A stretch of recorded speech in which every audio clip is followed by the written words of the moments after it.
Governments and international bodies can no longer turn a blind eye to one of the worst atrocities committed in modern times. The world's first independent legal analysis of evidence regarding forced organ harvesting in China concluded, and the experts have said that the grisly practice has continued unabated. An independent people's tribunal, known as the China Tribunaal, on March 1st released its full judgment after an 18-month investigation. Panel members reviewed written and oral evidence, including testimony from over 50 witnesses given over 2 public hearings in December 2018 and April 2019. Last June, the tribunal delivered its findings in London, concluding beyond a reasonable doubt that state-sanctioned forced organ harvesting from prisoners of conscience has taken place for years in China on a significant scale and is still taking place today. The main organ supply came from imprisoned practitioners of the persecuted spiritual group Falun Gong, according to the tribunal. Falun Gong, also known as Falun Dafa, consists of meditative exercises and moral teachings that center around the tenets of truthfulness, compassion, and tolerance. It has been subject to a brutal persecution by the Chinese regime for more than 2 decades. Hundreds of thousands of adherents have been thrown into prisons, labor camps, and brainwashing centers, where many have been tortured in an effort to force them to renounce their faith. That's according to the Falun Dafa Information Center. The tribunal concluded that the Chinese regime's sustained campaign of forced organ harvesting constituted a crime against humanity. It said in the 160-page report, which included 300 pages of supplementary materials, the conclusion shows that very many people have died indescribably hideous deaths for no reason, that more may suffer in similar ways, and that all of us live on a planet where extreme wickedness may be found in the power of those, for the time being, running a country with one of the oldest civilizations known to modern man, which ideally we should be able to respect, and from which we should be able to learn.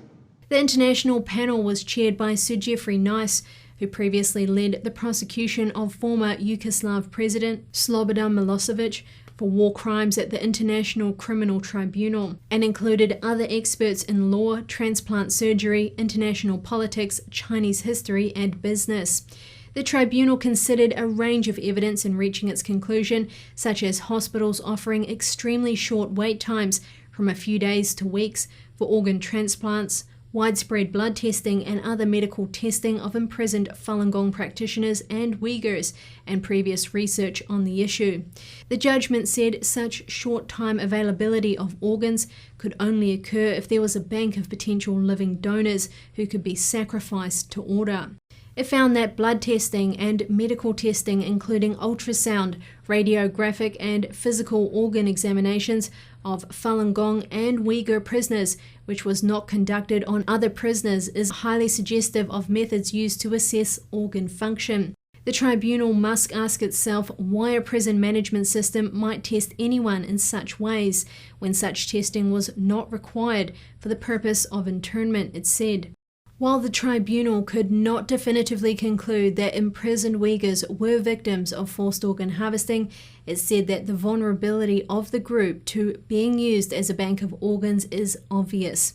It's estimated that up to 1.5 million Uyghurs and other Muslim minorities are detained in internment camps in the northwestern region of Xinjiang as part of the Chinese regime's purported crackdown on extremism. One piece of evidence presented in the report directly implicated former regime leader Jiang Zemin, who directly ordered the harvesting of organs from Falun Gong adherents. Bai Suzhong, a former Minister of Health for China's military, said Jiang issued the order to take organs when he was questioned by an investigator during an undercover phone call in 2014. Another piece of evidence of officials' direct involvement in forced organ harvesting was revealed during an undercover phone call in 2016 with Zhu Jiabin, who was head of the 610 office in Mudangjiang, a city in Heilongjiang province.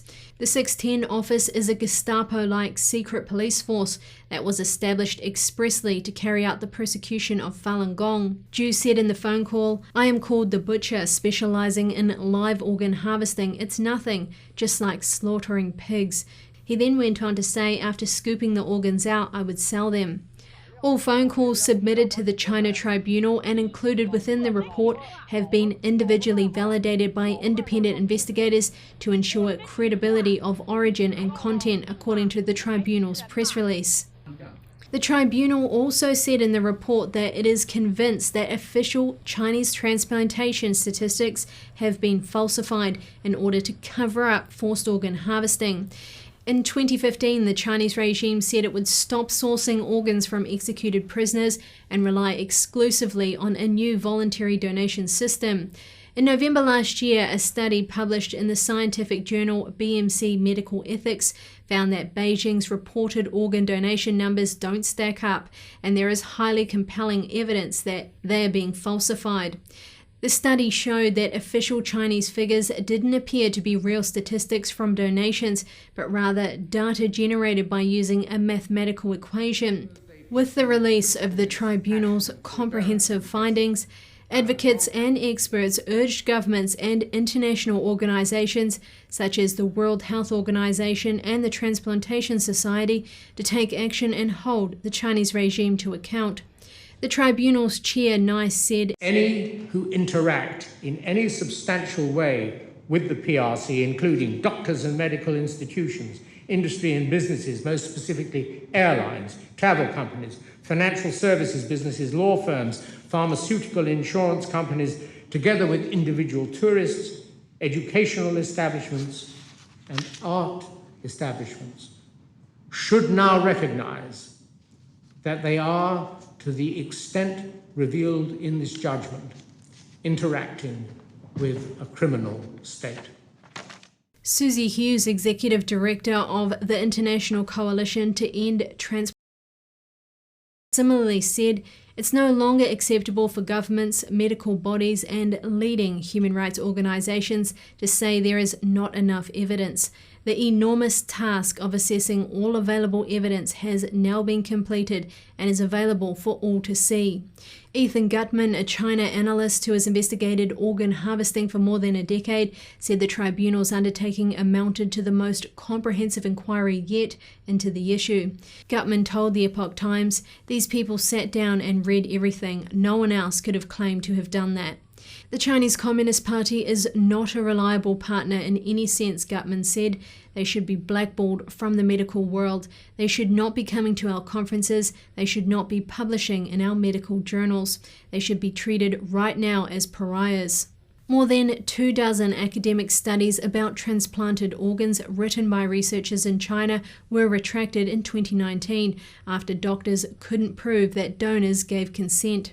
Torsten Trey, director of advocacy group Doctors Against Forced Organ Harvesting, called on the United Nations to investigate organ harvesting in China, given the tribunal's conclusion that it amounted to a crime against humanity under international law. There is not something like a free pass for China that it can commit crimes against humanity or a genocide without attracting the scrutiny of the world, Trey said in an email to the Epoch Times.